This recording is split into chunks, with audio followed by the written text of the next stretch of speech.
nombreux sont ceux qui demandent une réouverture rapide de l'établissement.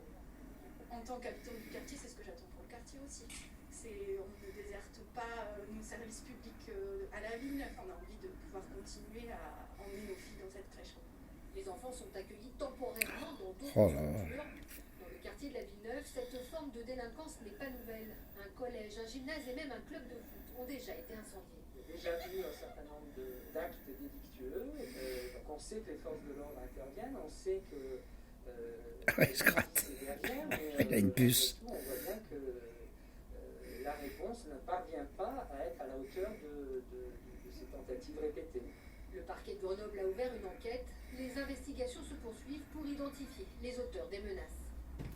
Oui, et puis toujours à propos de justice et de politique, un mot pour vous dire qu'une information judiciaire a été ouverte par la Cour de justice de la République contre le garde des Sceaux Éric Dupond-Moretti pour des soupçons de conflit d'intérêts. Et puis une autre enquête a cette fois été ouverte par le parquet national financier.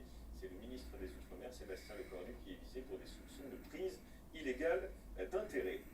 À Besançon maintenant, vous avez peut-être entendu parler de cette affaire, celle d'un boulanger en grève de la faim depuis plus d'une semaine. Il proteste contre l'expulsion de son apprenti, c'est un Guinéen, vous le découvrez ici à l'image. Eh bien, sa pétition a fait beaucoup de bruit et recueilli plus de 220 000 signatures. Son combat a même fait le tour du monde et on a appris ce matin qu'il allait être conduit aux urgences suite à un malaise. Diane Schneider avec nos équipes. Des messages d'encouragement à travers toute la France. En 10 jours de grève de la faim, ce boulanger de Besançon a perdu 8 kilos, mais a gagné de nombreux soutiens pour son combat.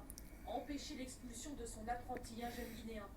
Une pétition rassemble plus de 230 000 signataires, sans compter cette tribune de personnalités telles Marion Cotillard ou Omar Sy.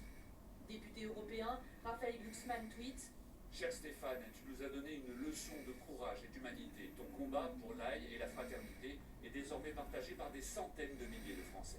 Le boulanger lui-même n'en revient pas de cette soudaine notoriété.